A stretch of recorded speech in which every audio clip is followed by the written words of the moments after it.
Hola,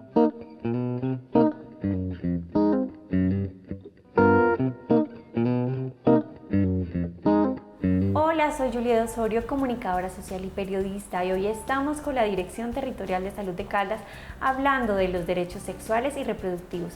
Y para eso nos acompaña el doctor Javier Gómez Puerta de la Dirección Territorial de Salud de Caldas. Doctor, bienvenido y qué bueno que nos acompañe en este espacio. Julieta, un gusto estar de nuevo.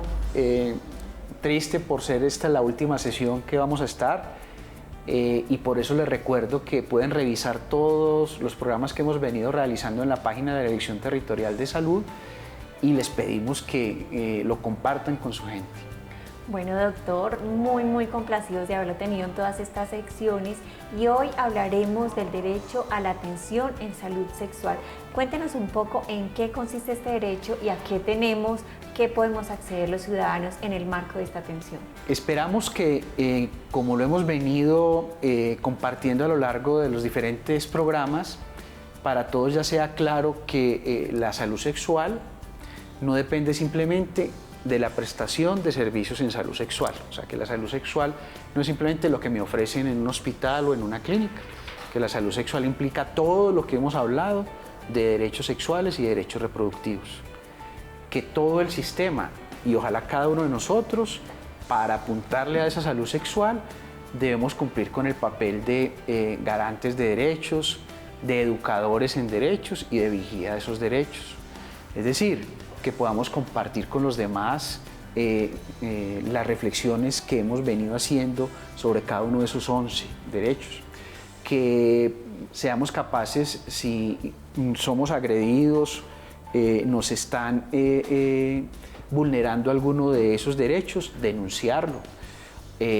O si nos percatamos que están agrediendo sexualmente o no le están garantizando sus derechos a otra persona o a un grupo, ¿cierto?, podamos buscar canalizar la queja de manera adecuada. Dicho todo eso, pues es importante tener en cuenta que existe en Colombia desde el año 2014 una política nacional de sexualidad, derechos sexuales y derechos reproductivos. Y que en esa política hay una serie como de líneas de acción, ¿cierto? Una que nosotros llamamos de maternidad segura, garantía del ejercicio de la opción procreativa. Ese es un paquete grande en el plan de beneficios en salud, y es que una mujer que decidió ser mamá, el sistema la debe acompañar en todo el proceso, desde la consulta preconcepcional con su pareja, el control prenatal, el parto institucional, las remisiones a las que haya lugar y demás. Hay otra línea en ese paquete de beneficios que nosotros llamamos garantía del no ejercicio de la opción procreativa, o sea, todo lo que tiene que ver con anticoncepción, lo que antes se llamaba planificación familiar. No usamos ese término porque las personas deben tener deben ser acompañados si no quieren ser papá o mamá, no solo si lo están proyectando en una familia, sino como persona. Entonces ahí hablamos de garantía del no ejercicio de la opción procreativa, la anticoncepción, el método anticonceptivo de emergencia y la interrupción voluntaria del embarazo. Todo eso hace parte de otra línea grande de la atención en salud. Cuando una mujer tiene una relación sexual de riesgo para embarazo, o sea, una penetración vaginal sin protección, puede pedir por urgencias el método anticonceptivo de emergencia, ¿cierto? Lo más rápido después de esa relación sexual de riesgo, máximo 3 días después de ella. Que también en esa segunda línea de la garantía del no ejercicio de la opción procreativa está la interrupción voluntaria del embarazo. Cuando ese embarazo es fruto de una agresión sexual, recordemos que cualquier embarazo en mujer de menor de 14 años se considera un delito contra la libertad sexual de esa menor de 14, o cuando hay riesgo para la integridad de la salud de la madre o una digamos, malformación incompatible con la vida del producto de esa gestación. Existe una tercera línea en ese paquete de beneficios que llamamos nosotros higiene sexual.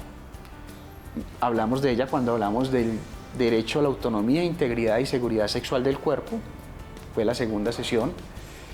Y entonces, que si tuve una relación sexual de riesgo, tengo derecho a que me hagan exámenes de laboratorio para descartar que me haya infectado. y si salí con alguna infección de transmisión sexual, cualquiera ya sea, al tratamiento, ¿cierto? Sin que me discriminen, sin que me estigmaticen por ello. Digamos que hay una cuarta línea de acción en esa prestación de servicios de salud que denominamos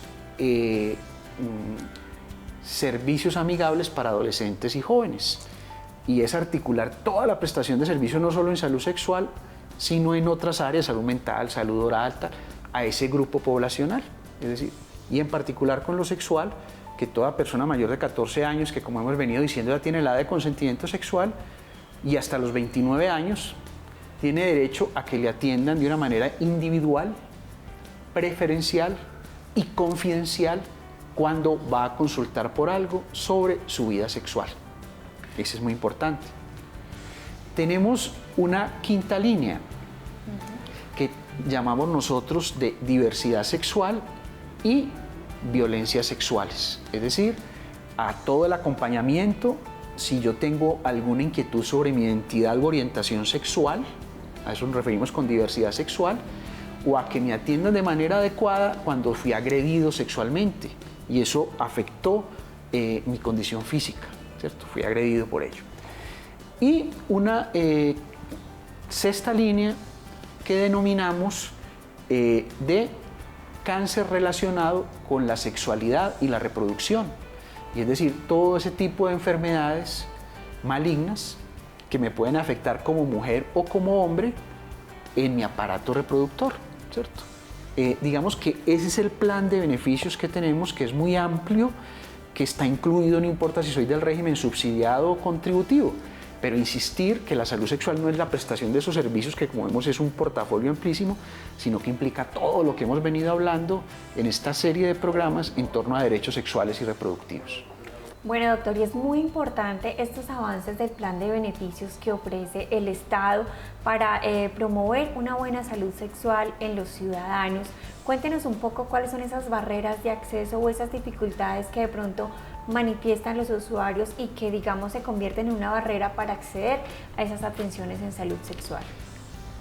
Las podemos entender claramente después de haber escuchado toda esta serie de programas sobre los derechos sexuales, y en eso estamos trabajando mucho, porque la comunidad todavía tiene algunos recelos con el sistema de salud cuando va a que le atiendan en salud sexual. Digamos que las quejas más comunes son que no les garantizan la privacidad, que decimos que es uno de los derechos sexuales, me vienen a atender de manera confidencial, que no se les ofrece como se debería, que todo el mundo lo conozca, el método anticonceptivo de emergencia, y que en algunas ocasiones las instituciones de salud no son las que garantizan, y en algunos casos puede que incluso no respeten el derecho a la diversidad sexual, que es el derecho a la equidad. Digamos que esos son tres puntos débiles sobre los que hemos venido trabajando fuertemente, y hay una estrategia, pues ya hablamos mucho, están todos los programas, el de servicios amigables, ¿no? Pero en este momento, en particular en lo que tiene que ver con diversidad sexual, por primera vez en Caldas, en el actual Plan Territorial de Salud, para cumplir en estos 4 años de la actual administración departamental, está incluido que al menos 10 hospitales del departamento, que es una meta muy ambiciosa, se certifiquen con un protocolo que está estandarizado por el Ministerio del Interior, se certifiquen como espacios libres de discriminación. Ese es algo en lo que estamos trabajando, vamos a trabajar en estos 3 años que siguen, y esperamos que no solo sean 10 hospitales, sino muchos más, y esperamos que no solo sean hospitales, sino que se vinculen y haya centros comerciales acreditados como espacios libres de discriminación, y haya tiendas de cadena certificadas como espacios libres de discriminación. Es decir, que reconocemos las dificultades que tenemos, pero yo pienso sinceramente que en Caldas, y así lo reconoce el nivel nacional, en este marco de la política nacional, que vamos a actualizar el año entrante también, Caldas ha venido trabajando y se va a proyectar con mucha más fuerza a seguirlo haciendo, en ser garantes, educadores y vigías de los derechos sexuales y reproductivos, no solo en la prestación de servicios de salud, sino movilizar a todo el sistema para que todo el sistema trabaje en torno a esto que llamamos derechos sexuales y reproductivos. Bueno, doctor, es de resaltar todo este trabajo que hace la Dirección Territorial en el marco de los derechos sexuales y reproductivos. Y volviendo un poco al tema de la atención en salud, ¿qué herramientas tiene el usuario en caso de que vulneren el derecho a la atención en salud en las instituciones de los municipios o de la capital? Digamos que si yo voy a un hospital porque tengo una uña encarnada, yo espero que me atiendan de manera preferencial, porque eso es muy doloroso, que me manden el antibiótico adecuado y que me programen para la pequeña cirugía. Supongamos que en algo de eso falló. Es un problema de prestación de servicios de salud y esperaríamos que ese usuario hable con la coordinación científica o la gerencia de esa institución por el canal que esté habilitado, un buzón o una queja directa, para que esa institución se dé cuenta que no están trabajando bien y pueda afinar las cosas. Pero es un problema de prestación de servicios de salud. Pero una persona no va por una uña encarnada, sino va por cualquier cosa que tenga que ver con su salud sexual, porque necesita el método anticonceptivo de emergencia, porque tuvo una relación sexual de riesgo y necesita que le hagan exámenes físicos y le manden examen de laboratorio, porque necesita una interrupción voluntaria del embarazo porque está dentro, por cualquier razón de tipo sexual, y no le atendieron de manera adecuada. Eso no es igual al problema de la uña encarnada, porque no es solamente un problema de prestación de servicios de salud, que lo es, sino que además de eso es un problema de derechos humanos, porque ya dijimos que los derechos sexuales y reproductivos hacen parte de los derechos humanos. Y cuando una institución cualquiera, así sea el centro comercial que discrimina tal, pero más una de salud, no está garantizando los derechos sexuales y reproductivos, no está garantizando los derechos humanos. Esperamos que esa persona, lo mismo, hable con quien dirige esa institución de salud para que esa persona pueda entender que su equipo no está garantizando los derechos sexuales y reproductivos y haga los ajustes que correspondan. Para eso está la queja directa, para eso están las asociaciones de usuarios, para eso están las veedurías en salud. Pero como son derechos humanos, si esa persona siente que el sistema de salud no se lo garantizó, tiene todo el derecho a buscar apoyo, supongamos, con la Defensoría, porque cuando no me garantizan mis derechos sexuales, no me están garantizando mis derechos humanos. Esperamos que no tengamos que llegar a eso, que el sistema de salud funcione de tal manera que se puedan prestar los servicios con garantía de derechos sexuales. Esperamos que si hay alguna falla, los usuarios ayuden a corregirla y entonces tramiten la queja de manera respetuosa para que el sistema pueda mejorar.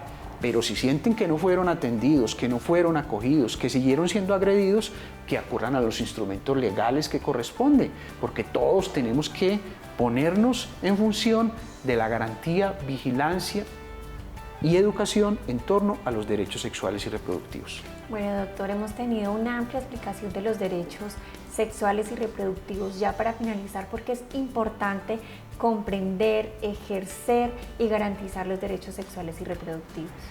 Pongámoslo de la siguiente manera. Los países nórdicos, o sea, de toda esa península arriba de Escandinavia, Noruega, Suecia, Dinamarca, Finlandia, Estonia, en general no tienen problemas de la fase 1, o sea, de infecciones de transmisión sexual, de la fase 2, de embarazos no planeados. Tienen algo de problemas de la fase 3, o sea, de violencia de género, de violencia por intolerancia a la diversidad sexual. Disfrutan de su erotismo.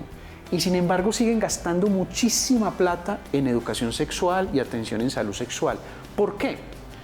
Porque el impacto último de tener una buena educación sexual, de tener un buen nivel de salud sexual, no es solamente evitar las consecuencias indeseables, sino que eleva el nivel general de calidad de vida.